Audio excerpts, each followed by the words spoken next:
Hey guys, Spidey here as always. I hope you're having a marvelous day. Got a little bit of a vlog for you today. We got a road trip to Gabe's Cave where we're going to do a live Saturday morning Marvel cards, and we're going to complete a $6,000 comic book sale. So it was pretty nasty here last night. Weather was pretty bad. I don't know if you see that. It knocked over the Christmas tree here. Blew cushions everywhere, but we'll have to handle that when we get back home because got an hour and a half drive and I'm running a little bit late.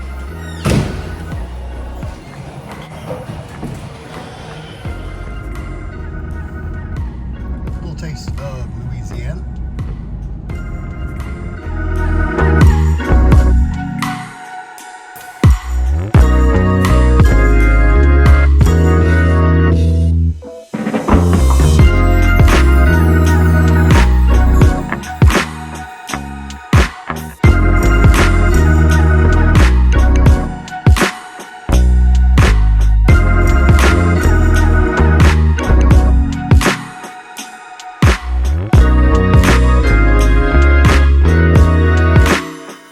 Alright guys, so we're riding, we're cruising. It may seem like we're cruising down a Louisiana back road, but actually this is a highway. This is Highway 15. It connects West Monroe and El Dorado together, which is where Gabe's Cave is. I wanted to talk to you guys about kind of the current state of the Marvel card hobby.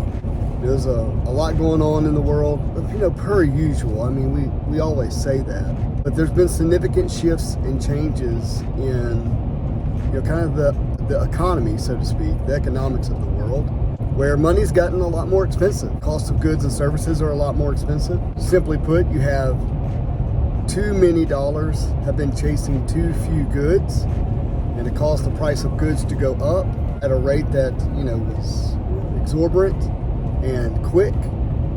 That caused, incomes to go up, but the actual buying power or affordability of things went down. Shortages, in all types of areas, but real estate being the most significant one. It's caused the decision makers, the feds, to raise the cost of money. This has an impact on the hobby, and I'm not going to sit here and try to break down the economics of it because I don't think that's useful for you. Just know that it has an impact. That impact is if money's not as cheap or as easily accessible, life is more expensive, then the money that's left over for things such as collectibles, discretionary purchases, or what you might would consider as an investment, albeit a risky investment, people pull back, meaning they're not likely buying something because they want it or they have to have it. They're buying it because they think it's a good deal, or they're holding off. Maybe they say, well, I do want something, but it's in the future and it's not now. Now's the time to save or time to prepare. On top of that, we're in November, so it's the holidays. If you're like me and you have a family, it's likely the most expensive time of the year for you. It's really, I think, imperative that you consider the overall state of things when you're looking at the hobby. So that's some stuff that's going on right now. With all that being said, in September, you had the physical release of Spider-Man Metal and you had E-Pack. Rough math would tell you that $18 million that people had and were willing to spend on Marvel cards went into Upper Deck. The reason that is important is because that's not buying from a collector to a collector or investor to an investor, where the money goes from, say, me to you, and then you take that money and say, hey, well, I'm going to pocket some of this as a profit, take the rest of it and buy more cards. When money goes into Upper Deck, yes, it goes into the reproduction of more cards, but it actually doesn't go into the, quote, collector investor ecosystem. And so that money evaporated. Of course, you have people who are spending money on singles and things like that, like I did, but that money generally went from one collector to another, one investor to another. That's having an impact on the hobby. Another thing that's having an impact on the hobby is that product releases, okay? This year, well, let's back up. Let's back up to 2021. In 2021, you had Marvel Masterpieces released in February on e-Pack. Big deal. Then you had Black Diamond release. Huge deal. You had X-Men Metal release. Big deal. X-Men Metal release later in the year on e-Pack, which was around September, October. So you had this cycle. You had February, March, April, May, June, September, October. So you had these releases.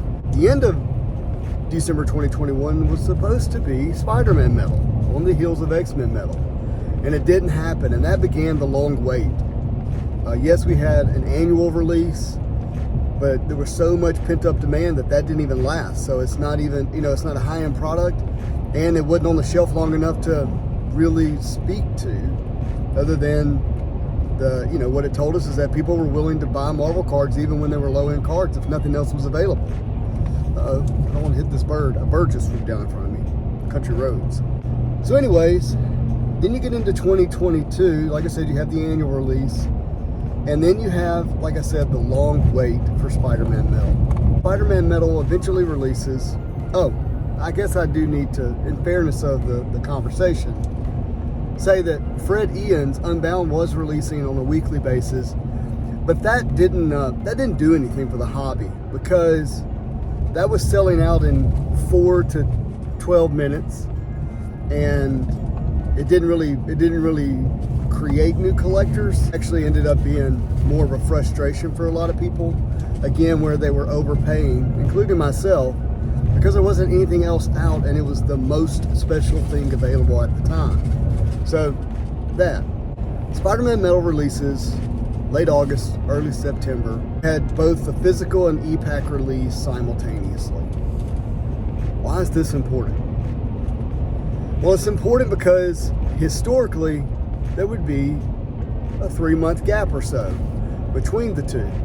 And so you would have this time to, if you had access to physical product, to really take it in, to enjoy it, to open it, to rip it, to catalog it, to price it, to sell it, to ship it, to collect it, to decide, how did you want to approach it, and develop a serious game plan and recoup money in preparation for e-Pack.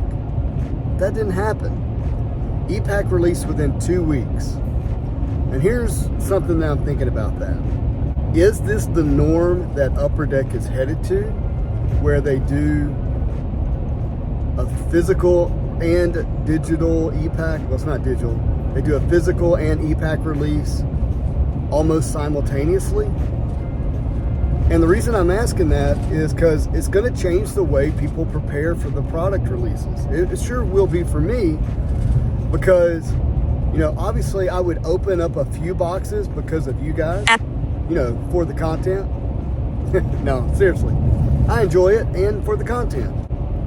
You would be remiss if you didn't wait for e-Pack, because you get guaranteed box odds, so you don't get dud boxes like I got 4 of. And on top of that, it's a lower price point typically, and you get the economy of trading and the economy of the achievements, which adds value to cards that wouldn't otherwise have value. That's the question. Are they going to do simultaneous releases? But I've been thinking about, why did they do it? Why did they do almost a simultaneous release? Well, the rumor that I heard was that Upper Deck wanted to release them at the same time, and the reason that they didn't is they didn't have sketch cards delivered in time, or all of the sketch cards delivered in time. And actually, they went ahead, after getting some of the sketch cards loaded onto e-Pack, even though they didn't have all of them, they ran it anyways. And people noticed greater than a case hit average on sketch cards on e-Pack, and this likely was the culprit. So I'm thinking that what happened is that Upper Deck had a cash flow issue.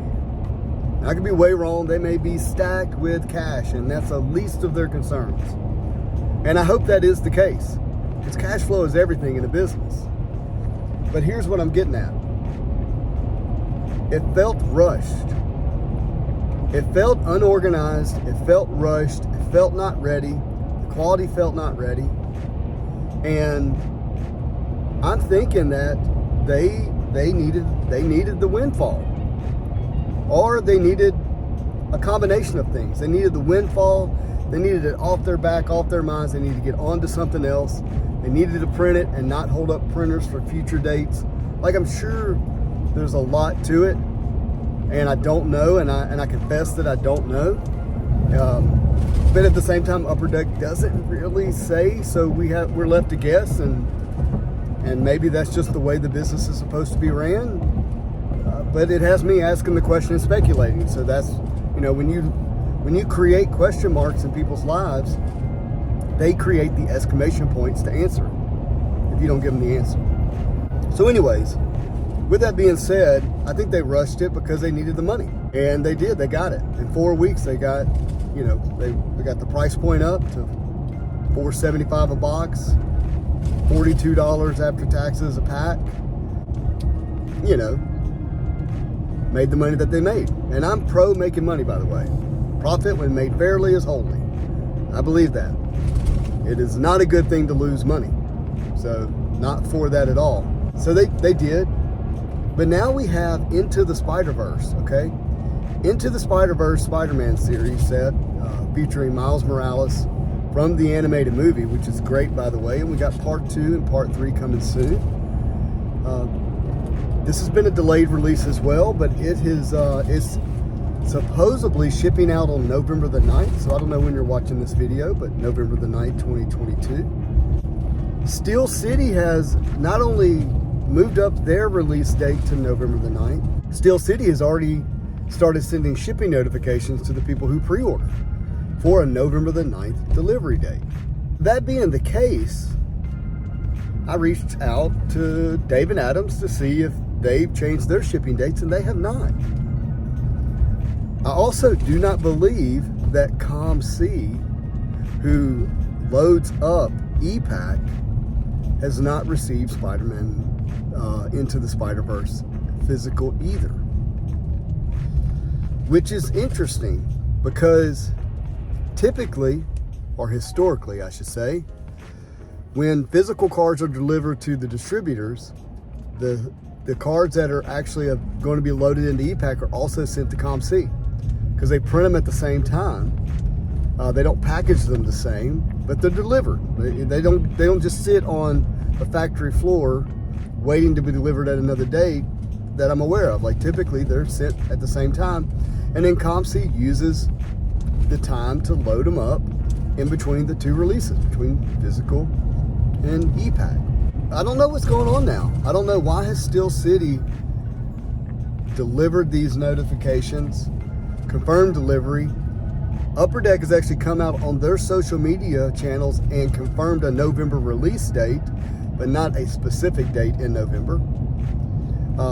So yeah, it's really interesting, but I am happy to see that we're going to get some product and get it before the end of the year. And then a second thing happened.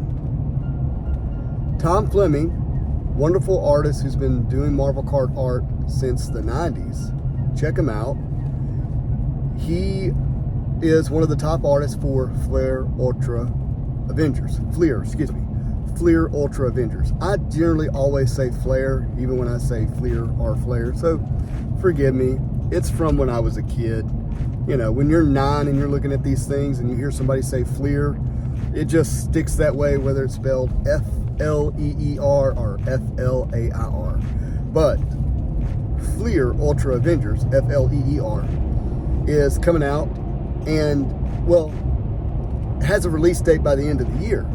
But as you all know, we don't trust release dates. That's now baked into our behavior to not trust it. Tom Fleming made a social media post where he laid out 671 cards that he is signing.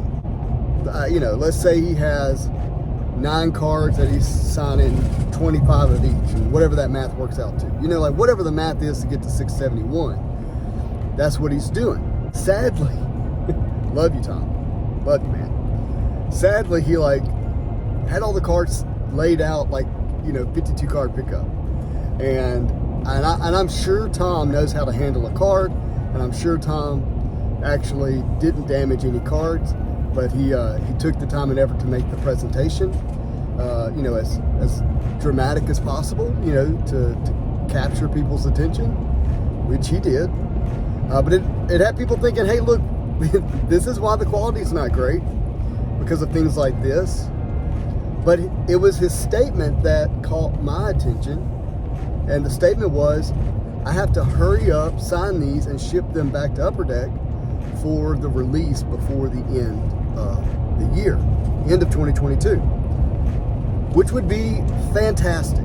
Like, I would love to see these cards shipped before the end of the year for a couple of reasons. Number one, I'm out of product to open. Okay, like for the most part, I'm out of product to open for the channel, and that's fine. Like that's okay. But I have something that I want to do really special during the holiday season, and I need product to be able to pull this off the way that I want to. And I would like to use product that I've already paid for. Like I don't want to spend money right now, and so it would be useful to me if I paid for it back in the summer and spring or even last year, that I could get those cards now. That would be great. And I do believe I'm going to get some of the Into the Spider-Verse before Christmas. Maybe we get Fleer Ultra Avengers, which would be fantastic. I took Tom Fleming's post and I did what I do, and I was like, hey, fam, we got a little bit of news. It looks like we're going to get Fleer Ultra Avengers by the end of the year, which is fantastic. After having the post up for, I don't know, maybe an hour, something like that, Mr. Fleming reached out and said, Justin, I said too much.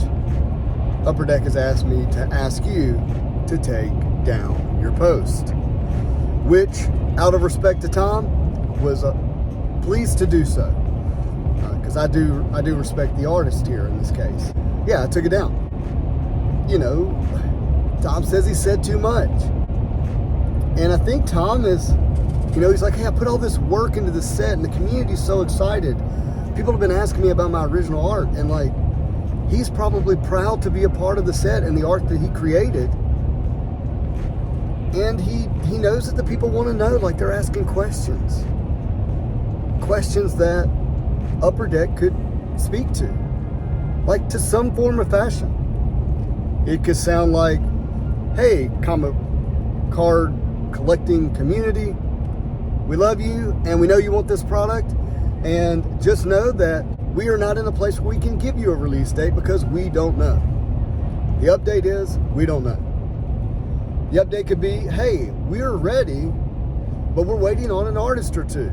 So as soon as the artist or two are finished, we will be ready. Like, you create a narrative, you create a conversation, and now the conversation is, man, I'm really glad that they're taking time to do this or that. Or, hey, give the artist the time, because we want great art on the card. We don't want rushed art. Like, you create a conversation, because, when you care about people, you create conversations with them. You have a relationship, you have a dialogue, there's a narrative, and the narrative is like, hey, I'm in this with you, rather than you'll get it when you get it. You'll get it when you get it. What is it parents used to say? You get what you get and you don't pitch a fit. Like, that's kind of what, I feel like. Hey, Marvel card community, you get what you get and you don't pitch a fit. Yeah, and this is not me, well, maybe I am a little bit pitching a fit. This is just me having a conversation because I care about you guys. I don't know what we're going to get by the end of the year. It's going to be interesting to see.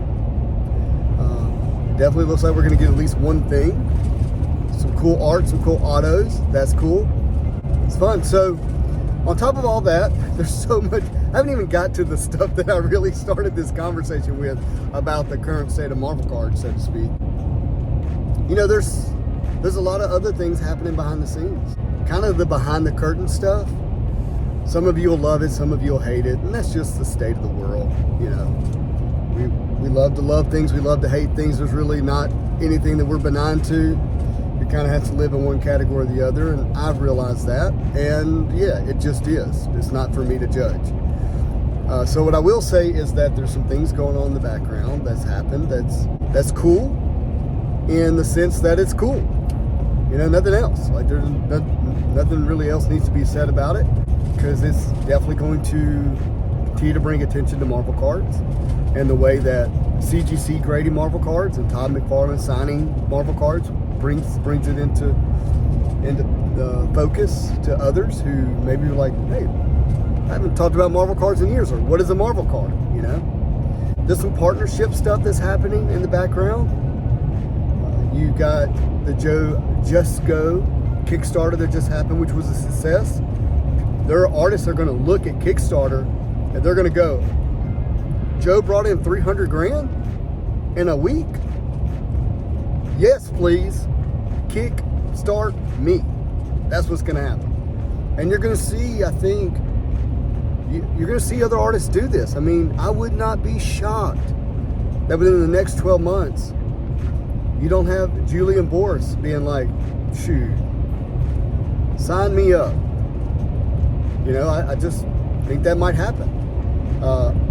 FPG, listen, Peach Momoka Marvel anime set. Let's get a book done for her. Let's get her to recreate some of the art. That would be amazing. Absolutely amazing.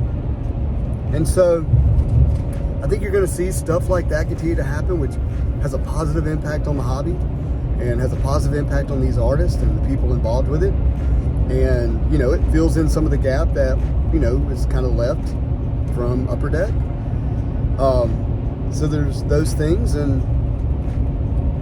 there's other stuff I can't talk about. So just know that I'm very, very excited about where we're headed for the hobby. And at the same time, you know, the pressures that are created due to just the overall state of the world that creates for families has me want to say, be careful what you're buying, be careful what you're spending, be careful even what you're selling to some degree. You know, just know that collecting and or investing, however you want to look at it, is not a short-term game, it's a long game. And I think for me personally, it's best when it's with others and not alone and isolated. It's best when you're not doing it because you've been overly stimulated due to hype. It's best when you have a plan and focus. It's best when you're using cash and not credit. And so, you know, this is, again, just my opinion, and others have theirs. And so I'm saying, hey, be careful. Be careful. Think about running into yourself 3 years from now and going, hey man, how's that collecting coming? You know, what would you want you to say? How would you want you to respond? Man, I bought it all and I regret nothing. is that I think, like, if I ever have to stand before a bankruptcy court, I'd be like, Judge, I being of sound mind spent it all. Sorry. Now, do you want to say that? No, probably not. You might want to say, dude, I got clear. I got really, really clear on what I wanted to collect. I was able to focus down and drill down and get some really special stuff that I enjoy, that if I had to sell, it would sell because it's special, and I'm not inundated and flooded with stuff everywhere, clutter everywhere, cards everywhere. Like, I have a nice collection. That's one of the things I'd like for me to say. I have some other things I'd like for me to say 3 years from now. Maybe that'll be a fun conversation down the road. So this has been a 25-minute dialogue here, and I'm still driving to Gabe's Cave. And yeah, so we're gonna sit back, relax. We got more to show on this vlog of Spidey Hits.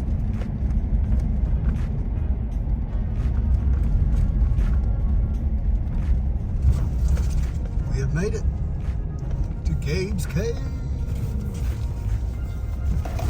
Very interesting parking situation here, but bam, we have arrived.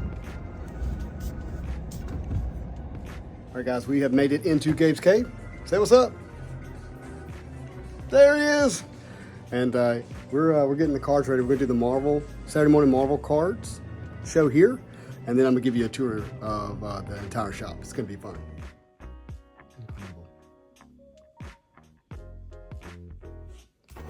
Can't believe we got 2 sketches. Oh, and didn't get one out of the other one. Out of one box, and then didn't get the Deadpool sketch. I'm glad I bought the DC box. yeah, because it would have been. What's that right there? Like one out of. We are going to take a quick tour of Gabe's cave. Look at some of their comic books. Look at some of their action figures, but they also have some Marvel cards. So we'll check a few of those out as well. Hold on. What are we looking at here? Green Hornet #1. At an 8.0. There's only 46 graded, and there's only 9 that are 8.0 or higher. From 1940. That's, wow. That's an old red label, which you don't see anymore. You don't? And that's a 9.8 red label? 9.8 newsstand. Marty. Okay, hey guys, I'm gonna talk about this book. So, early on in CGC's history, they thought it would be clever to grade all modern books with a red label, not realizing that books would not stay modern, that they do this thing called get old with time passing. And 9.8s were very hard to get, but and their standards were higher. Yeah, they were kind of critical towards modern books. And so they were tough on them is kind of is the word on the street. And so a lot of people took these red labels and cracked them and cleaned and pressed them because that wasn't a thing back then. That's right. And so to even find a red label is tough. But to find a red label that's a 9.8 of a important book that's also a newsstand is like, it's got all the stuff going on for it. That's right. So we have the first appearance of Luke, first appearance of Leia. Obi-Wan Kenobi's not in this book, from what I understand, even though he's on the cover. So it's kind of a weird thing. Vader's got this green-looking helmet on, even though we know it's not green. But still, just an important book. Absolutely. Absolutely. Secret Wars, that's happening. Yep, Secret Wars happening right So, now. Yep, we're seeing that. Unbelievable. So what's with the CBCSs? Does this just happen to be what these are? It just happened to be a CBCS, yeah. Okay. And we got a 9.6. 9.8, I don't care if it's CBCS or CGC. Right. Fallout 4 first print. Yeah, I mean, Miles Morales is only going to get more and more and more important. Today's Spider-Man. Yeah, it's There's a 9.6. There's a 9.6, but in a CGC with a custom label. All right, here's a big boy. Yeah. This is Amazing Spider-Man #1, first appearance of J. Jonah Jameson and Chameleon. I often say that Chameleon's the first villain for Spider-Man. The burglar was, I guess, technically Correct. the first villain, but you know, he didn't have superpowers and stuff. Right. So, first Black Panther. It's a beautiful cover as a 7.0. I just love this Moon Knight. The composition, the art, Werewolf by Night. That's great, but I have to get to this one. Yeah, I just want to touch it. Amazing Fantasy 15, 1962, August. First appearance and origin of Peter Parker, Spider-Man. First appearance of Uncle Ben and Aunt May. Here it is, guys. Steve Ditko doing the interiors, Jack Kirby doing the cover, and Stan Lee writing the story. A triple duo, the triple Yeah. threat, I guess you would say back then. It was just a phenomenal trio. Yeah. Absolutely. To your point, I don't think we talk enough about the fact that those three were involved in this one book. Mm-hmm. You're right. I mean, you hear Steve Ditko and Stan Lee all the time, but you don't hear about Jack Kirby. You hear about Jack, but you don't hear about. Well, Jack Kirby's the king. Right. But you don't hear about him on this book. You always hear about the other two. Yeah, he did. And so this is his version of Spider-Man here. And you know, when he did he actually drew a first appearance cover for Amazing Fantasy 15. It's actually kind of a cool cover, but Stan Lee he wanted this one. He wanted this one. And I'm with him. I'm glad he picked this one. It's iconic. This is, you know, this is our. It's our art. It's our modern art, right? Absolutely. Unbelievable. Absolutely. Just sitting here next to a first appearance of Thor. Okay, so let's do this. So this is slightly modified purple label. So was it taped together? What was? Actually, they did a color touch on right up in here somewhere. And when I bought it, I didn't know. I bought it raw. You bought it raw. I bought it raw, and nothing was ever mentioned about any Color touch. or anything. You know, it is part of it.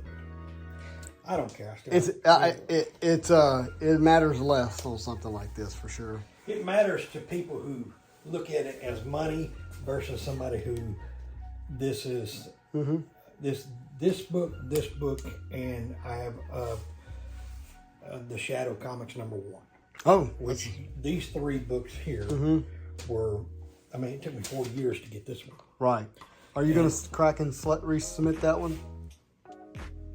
No. No, he's giving me a No, I'm not gonna crack it because I cracked this one. And what It was an 8.0. Oh, okay. I cracked this one, had it pressed, And it went from an 8.0 to a 7.0. So you kind of lost learned a your couple lesson. grand. Lost a couple grand. So, Yeah. don't get me wrong, I have cracked slabs, Okay. but there's some that I wouldn't crack. Sure. Here we have another big boy. Origin and first appearance of Iron Man, Tony Stark. In his original Mach 1 suit, he lives, he walks, he conquers. Iron Man. Here's a beauty. First full appearance of Venom, Todd McFarlane classic art in the 9.8. Super special. And then, this is just an important book. This is going to go down in history as one of the bigger books. Giant Size X-Men. They run out of room for the first appearances. I mean, there's a ton of first appearances in here. Second full appearance of Wolverine after the Incredible Hulk run. Yep. Really important. What Giant Size X-Men means for diversity, inclusivity, international, and what Chris Claremont did for the run of X-Men. This book. He saved X-Men. He did. He really did. I mean, they were reprinting at this point in time. Right. Okay. No, he saved X-Men. Here we have first full appearance of Daredevil Matt Murdock in the yellow and red suit. One little Spidey hit on the front. Pretty cool cover. I like it. What does all this add up to here on this table? A few dollars. So it's just a few bucks, everybody. So thank you for sharing this with us. Awesome. So they have some nice books here. I think these are new this week. Goodness gracious. Look at that.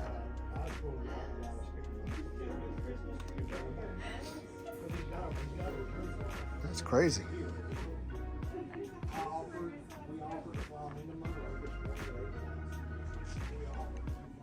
So the guys here were supposed to have a famous actor come in, and he canceled, like this morning. The actor, Ryan Hurst, I think is his name. He was on Sons of Anarchy. I think he's actually the actor that played someone in Remember the Titans, like Sonny or something like that. But anyways, he canceled on this morning and really kind of messed up their whole day here, but it's crazy. Is that Bagley? It says Bagley. It's a Bagley Wolverine, I guess, maybe. That's kind of cool. I haven't even come into negotiation. Okay, we've got a Secret Wars homage here. Fortnite. So does this include a code? Zero War.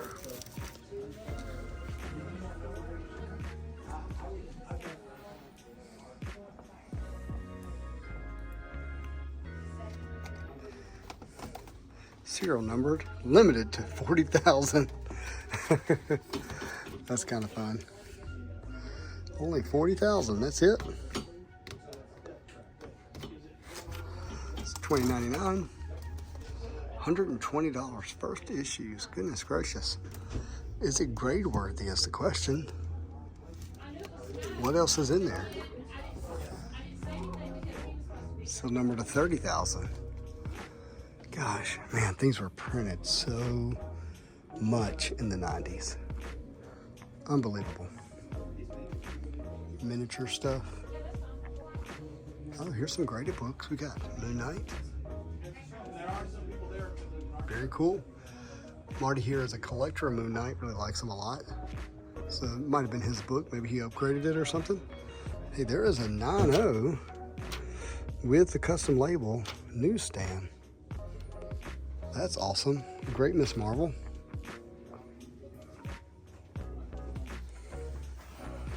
Thor here. These books are locked in, so you can look at them. They have to get them for you. Look at this. Oh, if I can block the sun here, but White Widow. That's really cool. It's a very cool Iron Man. And the artist here is Gabrielle. Del Auto. Very cool.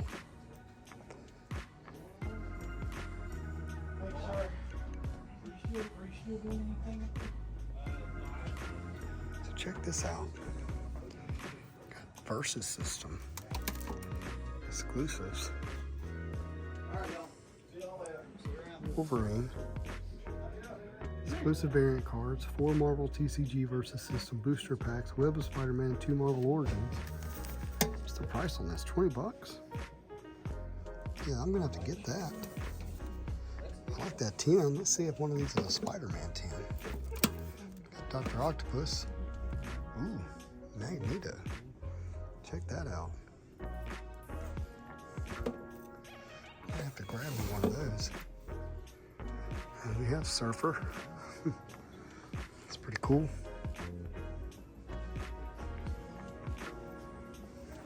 There he is.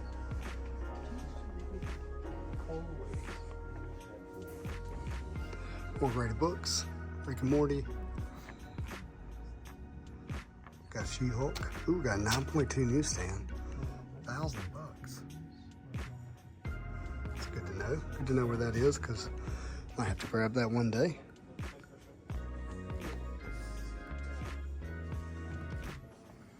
First appearance of Silver Dagger, Doctor Strange.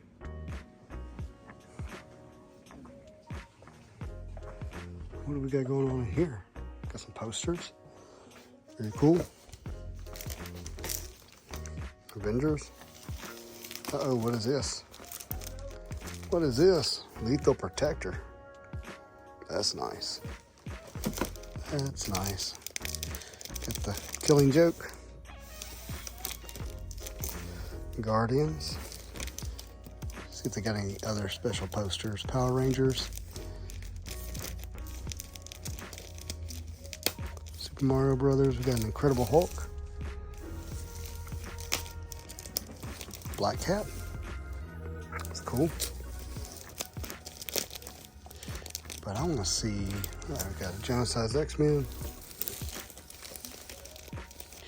The wall space is the problem, because I mean, like, it's pretty fun stuff, but man, finding the wall space for it is tough.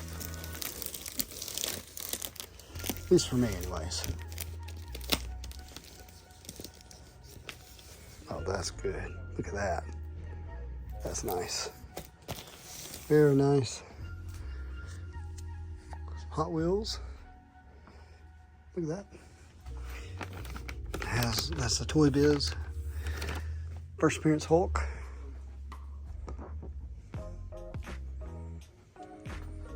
Some other toys.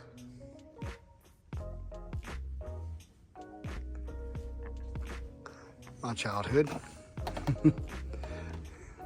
For sure, my childhood. Ooh, look. Marvel cards. Modok and Scarlet Witch. Comes with the Versus card. It's the Toy Biz card back there. That's the Toy Biz card. This one behind it have a Toy Biz? Yeah, it does. Mirage. Silver Surfer.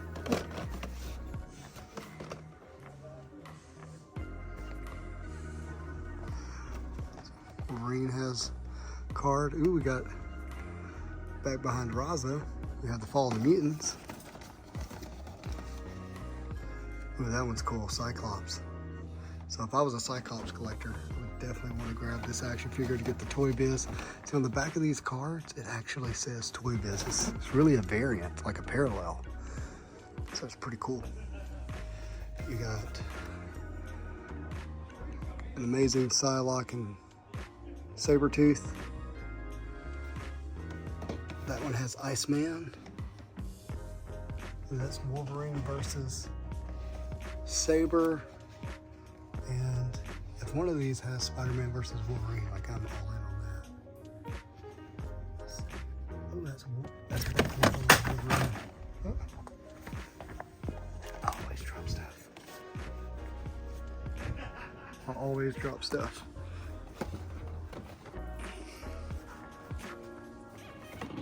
Let's look.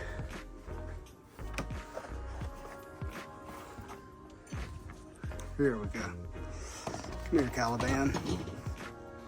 So that is Flair, or Flair.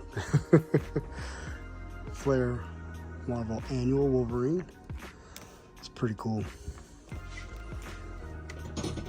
Pretty cool. The checklist.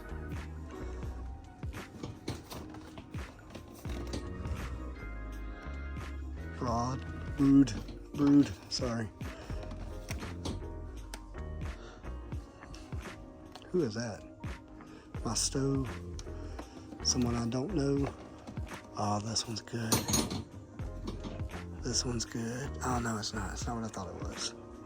I actually thought it was Wolverine. It's not. Very cool. Sabretooth.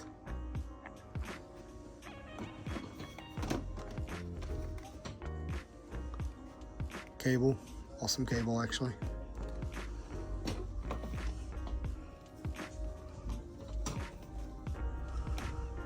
Nightcrawler back there. That one has Strong Guy.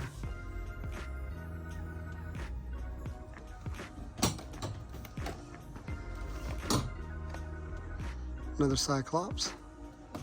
Too bad I'm not a Cyclops collector. And this one has Omega Red. So that's fun.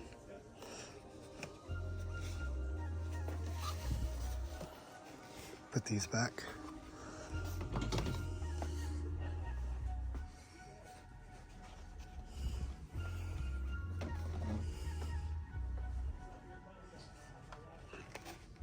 Wolverine versus Saber.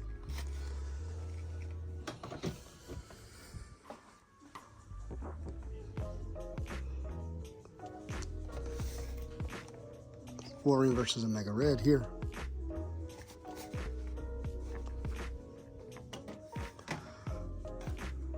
See, this is why these cards get damaged.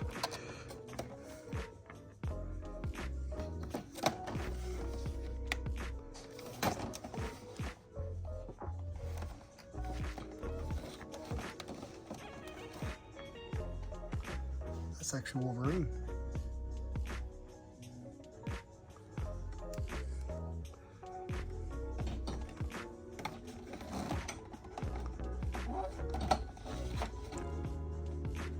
Man, I think they only have like $3 or $4 on these. Be worth it.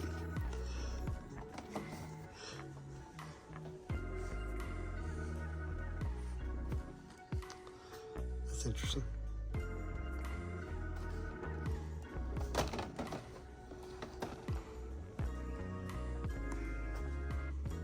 This one actually comes with a power blast. A dual blast. So it's Punisher on both sides. Right? Nightcrawler. No card in that one. That's fine.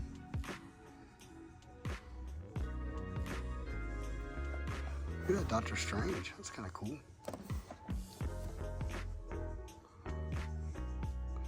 Some nice figures. I didn't have these as kids. Look at that $20.99.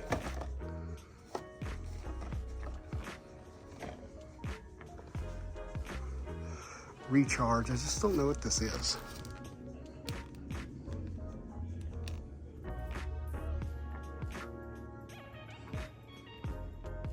kind of deck building game, but I don't know enough about it.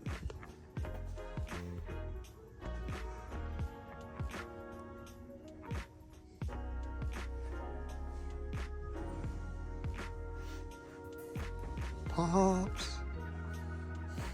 Not a Pops guy. So Gabe's Cave also has a gaming room for Magic the Gathering. So it's pretty cool.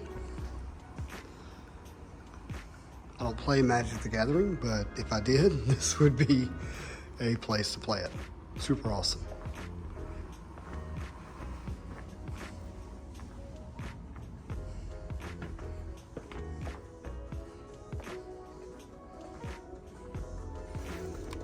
Could use this for the cons.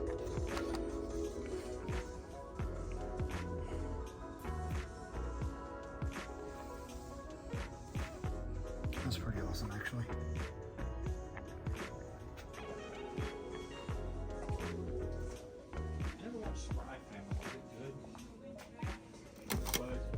Which one? Wolverine or Magneto?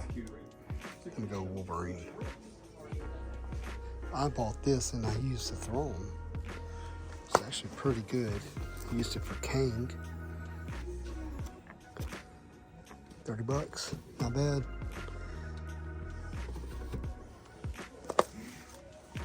What is that? That's super cool.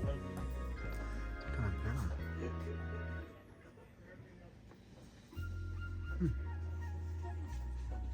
I know it killed you, man.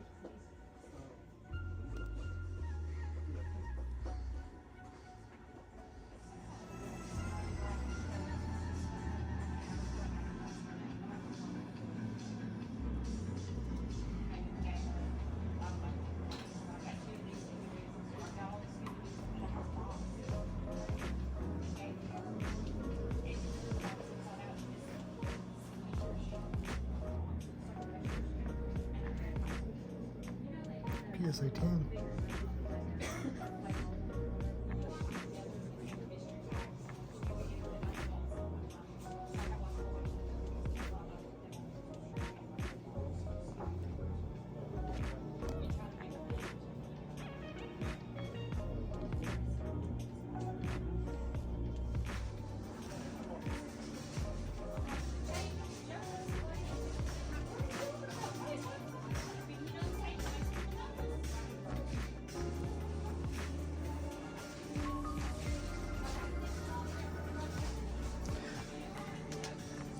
The fantasy masterpieces are the reprints, so you gotta be careful.